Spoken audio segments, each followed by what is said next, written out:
Praznični dnevi so tudi dnevi, ko je dovoljeno tu in tam vreči kakšno petardo.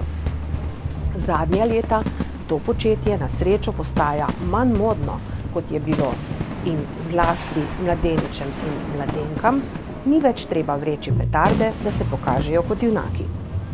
Nekaj opozoril pa vendarle v teh prazničnih dneh ni odveč.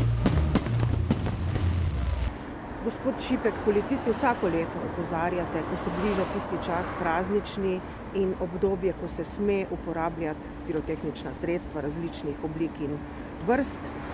Kakšne so posledice tega? Ali to ima kakšne učinke? Je tega manj? Ja, vsekakor se trudimo, opozarjamo, hodimo tudi v šolo, predavamo učencem, jih opozarjamo na te negativne posledice, zlasti primere poškodb. Te stvari tudi onesnažujejo naše okolje, motijo naše ljubljenčke.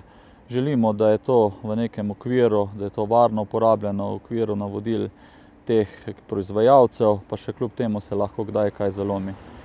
Da osvežimo spomin. Torej od 26. pa do začetka leta je dovoljena uporaba?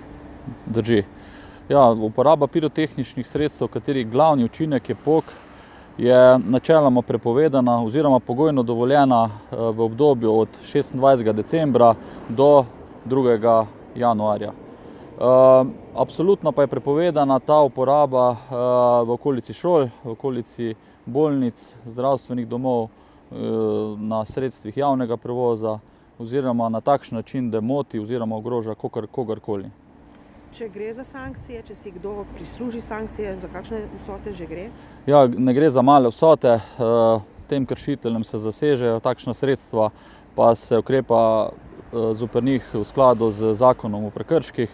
Izreče se globa v višini 400 evrov, kar ni malo, želimo pa, da je tega čim manj. V času mobilnih telefonov, tablic in vseh ostalih pripomočkov imate največ policisti kar zoprno delo. Tudi to je takšno delo, kot ga imamo, ga moramo sprejeti kot nekaj dobrega, da pomagamo občanom v takem smislu. Ja. Ampak še bolj nevarna kot tista v trgovini kupljena sredstva različnih oblik in skratka načinov, so pa tista sredstva, ki jih nekateri zdaj v zadnjem času menda delajo doma sami. Vsekakor.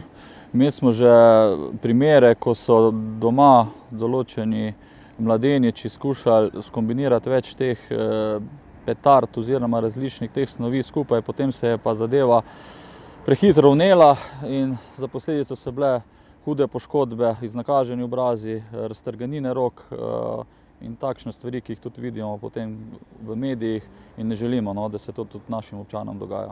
Vaše priporočilo še enkrat? Vaše priporočilo je, če se le lahko se izognite tej uporabi, če pa morate, pa to storite varno oziroma v spremstvu neke starejše polnoletne osebe.